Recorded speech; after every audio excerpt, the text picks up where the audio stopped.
নতুনভাবে আবার রুমটাকে গুছাচ্ছি। তো আমার মেয়ে রাগ করছে, সেজন্য সে পুতুল ফালাই দিল। তারপর আমি রুমটাকে পুছলাম। পোছার পর এখন ময়লাটা ফালাই দিতেছি বালতিতে, ময়লার বালতিতে। তারপর আমাদের বাবা মেয়েকে কেমন লাগতেছে আপনারা কমেন্ট করে বলে দিন। আজকে অনেকদিন পর আমরা আমাদের রুমটাকে গুছাচ্ছি। তো তার জন্য মাল-সামানা সব বাইরে বার করে রাখার পর আমরা রুমটাকে এখন মুছতাছি। মুছার পর এই দেখুন মুছতাছি। মুছার পর আমরা ময়লাটা বালতিতে রাখতেছি। ময়লাটা বালতি রাখার পর এখন আমার মেয়ে দেখুন খুশিতে সে নাচ করতেছে। তো সে খুব খুশি হইছে যে আমরা রুমটাকে আবারও নতুনভাবে গুছাচ্ছি।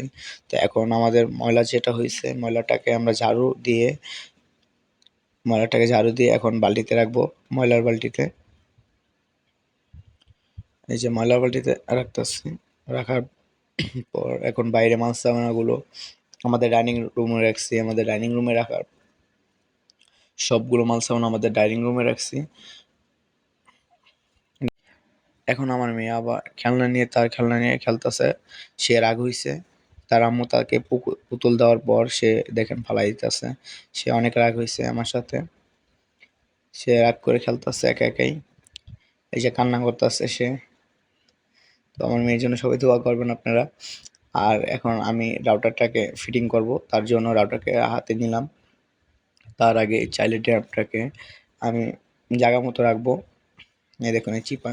তো এই চিপা ড্যামটা তো হইতাছে না জায়গা, তো এই জন্য আমরা আবার কি করব, ড্যামটাকে সরিয়ে নিব। সরিয়ে নিয়ে এই যে আমি ঘামাই গেছি অনেক, কাজ করতে করতে একা একা কাজ করছি, তাই এর জন্য ঘামাই গেলাম। তো ড্রেসিংটাকে জায়গা মতো রেখে দেওয়ার পর এখন খানাডুলিটা নিয়ে আসতেছি রুমের ভিতরে। খানাডুলিটা আনার পর তার জায়গা মতো সে রাখতেছি। রাখার পর তাকে সেট করলাম। সেট করার পর আমরা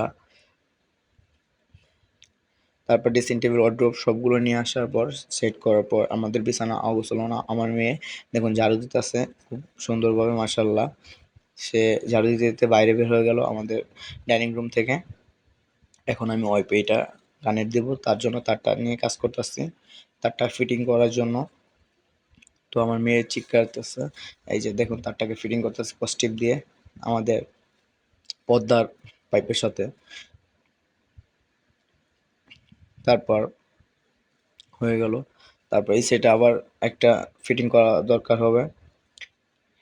তো আমাদের লাইনটা আগে ওই জায়গায় ছিল, তো ওই জায়গায় ছিল, এখন এই জায়গায় নিয়ে আসছি। এই জন্য তারটাকে বড় ছিল, তারটা তাই এনে ওই জায়গায় রাখলাম। এখন আবার আমি ফ্রিজের জন্য মাল্টি প্লাগ ফিটিং করতেছি। তারপর আমাদের রুমের ফাইনাল লুক তো আপনারা দেখতেই পারতেছেন। তো এই হলো ফাইনাল লুক আমাদের রুমের, সুন্দর একটি ছোট রুম। তো আমাদের রুমটা আমি যতটুকু পরিমাণে পারছি একা একা, তো ততটুকু পরিমাণে গোছানোর চেষ্টা করছি। তারপর এই যে আমার মেয়ের দুইটা ডল, তার আপু একটা হয় আর একটা তার ডগু, সে বলে। তারপরে এই যে আমরা বাবা মেয়ে একসাথে হইছে। তো আজকের ব্লগটা এই পর্যন্তই। আপনাদের যদি আমার ব্লগটা ভালো লাগে একটি লাইক কমেন্ট করে দিয়ে মতামত আপনাদের জানাবেন। আরও সুন্দর সুন্দর ভিডিও আপলোড করব, আপনারা যদি সাপোর্ট করেন। তো সবাই ভালো থাকবেন, সুস্থ থাকবেন। Good bye and tata.